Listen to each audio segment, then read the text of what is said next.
bedridden or going in and out of the hospital with no time to play TF2 or make videos or anything like that. I don't want to reveal too much information about my illness, but the doctors are saying that I probably don't have a lot of time left. At best, I've got about a year before my condition gets so bad that I'll need constant life support, and my chances of recovery are looking low, to say the least. In light of my newfound understanding of the importance of time, I'm quitting video games and leaving YouTube. Prior to uploading this video, Sketchek had racked up 12,000 subscribers on his channel. And while this didn't make him the biggest YouTuber on the platform, as mentioned previously, he was extremely well known within the Team Fortress 2 niche, specifically as a professional pyro player with over 8,000 hours of playtime across a 6-year period. In comment, he was referenced as God of all pyros, the best pyro in the world, and the only pyro main I could respect, which is why no one suspected anything in the beginning. He was respected, his channel was growing, and why would he want to quit the game out of the blue if he was one of the best in the world? Under the assumption that this life-threatening illness was real, the video would be shared to Reddit, receiving over 1,400 upvotes on a post titled "Sketchek is leaving YouTube from what is most probably a terminal illness," which was met with a high level of support from the community at large. Terminal illness is extremely saddening. I don't know how people deal with it. I mean, man, I wish Sketchek all the best. There's really a slim chance, but I really hope Sketchek can somehow recover. I think I cried a little. This is really sad news. I loved how creative he was in the game. Love you, Sketchek. Thank you for your videos. Others went even further by inquiring about a potential charity that they could donate to in order to support him financially. Always saddening to hear people suffering from terminal illness. I wish for the best for him and his family during this time. Does anyone know of a charity for his illness? I'd like to donate if there is. It should also be mentioned that the community was extra vulnerable to the announcement, as only 5 months earlier in January 2015, another TF2 YouTuber by the name of Kitty0706 had also passed away from cancer, highlighted in comments such as this one reading, "First it's Kitty, now it's this. WTF. I want to cure cancer so I can keep watching these people's videos." However, while most were incredibly supportive, the more cynical and, in retrospect, the wiser amongst those in the comment section seemed a little more skeptical about this illness that he was going on about. We'd have to know the illness first. As the audience was discussing the news with a mixed yet mostly positive response, his health continued to deteriorate, or so he claimed. It was a little suspicious that after the initial announcement stating that he didn't have much longer to live, he continued to upload TF2 videos as if nothing had ever happened. However, each video was pretty short in length and wouldn't have been super labor intensive to produce, so it was certainly possible that he could have continued to make content whilst also being incredibly sick. The other thing that was notably bizarre was that shortly after announcing his illness, it became possible to support Sketchek's channel as long as you donated using yen, the Japanese currency. English was clearly his first language, spoken in a relatively strong Australian accent. Therefore, what was the deal with his support currency being in Japanese? Was he living there or something? At this point, it was insignificant, but later it would become a vital piece of information. However, equally vital was Sketchek's next announcement, being that he had become so sick, he was unable to make videos or even play TF2 at all. The announcement would come in a video titled Closure, uploaded 6 months after he'd first enlightened his audience about his terminal illness, this time discussing how much worse it had become. Welp. This is it, folks. This is how it ends. I'm very ill, my health is gradually deteriorating, and the clock is ticking, so to speak. I simply cannot afford to spend any more time than I already have maintaining the channel.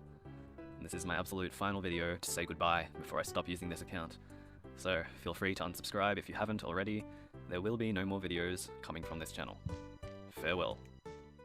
Following this video, Sketchek's social media presence would cease entirely. There were no more uploads to his YouTube channel, no more tweets to his Twitter, and 0 additional hours played on his Team Fortress account. The silence continued for 2 years with absolutely no news, at which point the community would come to the consensus that Sketchek's deterioration and subsequent silence must have indicated that he had died. He released a PSA saying he had an almost certainly terminal illness, and that even if he survived, he would not resume making videos. That is to say, he almost certainly passed away. Tribute videos began to pop up on YouTube, such as this one with over 60,000 views, titled a Sketchek Wannabe, which began by stating in honor of Sketchek, whilst displaying a TF2 RIP gravestone in the thumbnail. The degree to which Sketchek had impacted the community was cemented even further when, in memory of Sketchek, the developers of Team Fortress 2 would add an attribute called Sketchek's Bequest to one of his signature weapons, immortalizing Sketchek within the game forever. And they added in like a little memoriam to him, which I thought was really, really nice. I really like that. At this point, Sketchek might have felt baffled that things had gone this far. Alternatively, maybe he was feeling smug about having gotten away with the crime, so to speak. However, either way, it would be with one Reddit comment in May 2017 that the community began to question whether or not Sketchek was actually dead. If you want a small conspiracy, a lot of Sketchek's items have left his backpack, ending up in another backpack owned by someone named Will, even some minuscule items like refined metal. Some of the names Will has had seem very Sketchek-y, and the account is relatively active, last online just over a day ago. The guy seems to have Sketchek's Napper's Respite in some gift wrap too, so maybe this guy was just a friend of Sketchek's. Hard to say, really. While it was certainly bizarre that items were being traded out of Sketchek's Team Fortress account, it wasn't really a smoking gun that screamed, hey, this dude isn't really dead, as Sketchek might have simply given his password to a friend before quitting, who was now trading the items, considering some time had passed since his apparent death. However, it wasn't only the items on Sketchek's Team Fortress account, indicating that maybe he wasn't dead. Further evidence will come to light in a forum post which read, Sketchek's illness video set to private, which explained that out of the blue, the 2 videos in which Sketchek will discuss his sickness were unlisted from his channel entirely. Previously, it wasn't impossible to theorize that someone else was tampering with his TF2 account. However, when activity was also spotted on his YouTube account, the pattern suggested that maybe Sketchek himself wasn't really buried 6 foot deep, which would be supported further in January 2019 when a video would pop up on YouTube titled with 2 words that would shatter every single past assumption about what had happened to the legend. Sketchek confirmed. In this video, a player can be seen toward the top of the leaderboard by the name of Sketchek with the same profile picture as the original. After being killed by Sketchek, the uploader of the video Bucci would find himself involved in a message exchange with his friend reading, "Dude, it's him, bro, it's him," to which the friend would type, "Okay, record," he wouldn't dare, before Bucci would respond once again with, "I'll try, I'm recording." In light of this video, out of curiosity, players began to add Sketchek's account on Steam, which is where things took a little bit of a bizarre turn. Those who added his Steam account began to receive this cryptic message, which led to a video on Sketchek's channel titled TXT. In the tags of this TXT video, there was a link which led to a now privated video with more cryptic Japanese text translating to "Mr. Frog only knows frog language." Sketchek would then send more gifts to those who added him on Steam, the next one relating to a Twitter account, once again named in Japanese text translating to "the frog with the banana peel," as displayed in the original Sketchek profile picture. The Twitter account would then post a tweet stating that his audience needed to unfreeze the watermelon, then everything will be understood, which was accompanied by a JPEG image of a frozen thawing watermelon. Users then realized that by pasting the JPEG of the watermelon into WinRAR, that it would create a demo file leading to a website with nothing but the signature Sketchek frog and an empty text box which required a password. Upon entering the password, a pastebin link would appear, leading to a string of binary text, which when decoded would lead to an unlisted video stating that Sketchek was about to return to YouTube. As the Team Fortress community began to discuss his return, Sketchek would log back into his original Twitter account before making a post reading, "Kept you waiting, huh?" followed by a video on YouTube 2 days later explaining that he was never sick in the first place. About 3 years ago,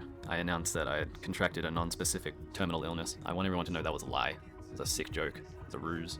I was never ill, not even a little bit. He'd then gone to explain the motive behind faking his own death. I was in Japan for an extended period of time. When I was in Japan, I had a really good time, and somewhere along the way, I came to the conclusion that video games had ruined my life, and that was when I decided to shut down the channel. But I also wanted to go out with a bang, I guess you could say. And then I came up with the idea of faking my death because I knew that would draw a lot of attention. Before coming to the inevitable conclusion 3 and a bit years later that he wanted to continue making videos on TF2. A couple of weeks ago, I was playing TF2, just thinking about some stuff, and I decided I wanted to come back to the channel and reveal the truth to everyone. And while this objectively marks Sketchek's return, whether or not it was welcomed with open arms is another question. I feel kind of half and half on this situation. I love Sketchek for what he did for me as a pyro main, but lying about terminal illness isn't cool. Happy to see him back, but honestly a shitty thing to do. Videos were also uploaded to YouTube addressing this ethical problem of, well, he's one of the best in the game and he seems genuinely sorry, but does this excuse him blatantly faking his death for attention? It's a sick joke, of course, but it's one that he's probably had monetary gain from, even if it's just a few $100s, you know, and still, for me, that just makes the whole thing feel a bit more awkward and uncomfortable for me in terms of like dismissing it as a big old joke. The more forgiving among Sketchek's audience were simply looking forward to some new content in comments such as, "Hey, welcome back and hope you got some sick content ready. Hope all the negativity in this thread won't sour your return." However, others went to the effort of writing full-blown paragraphs about why Sketchek was in the wrong, one of which referencing the weapon within TF2, which had been named as a tribute to the legendary pyro main. Sketchek's bequest: lose all community respect for lying to us all. I hope they change the extinguisher soon. I'm so disappointed. I can't be angry, but I'm unbelievably disappointed. I'm glad you decided to come clean and you're going to be hated, but it takes guts to admit you're wrong. Still, extremely disappointed. Petitions were also created on the Steam forum such as this one, and subsequently the Sketchek's bequest attribute was removed silently in the month that followed. In spite of all the hate, Sketchek's viewership was luckily supported by his skill as a pyro player, as opposed to what you might call his ethical compass, and therefore, upon returning, his videos would surprisingly receive as many, if not more views, as when he disappeared almost 4 years prior. While almost all of these fake social media stunts generally damage the career of whichever influencer is in question, Sketchek somehow managed to do the opposite.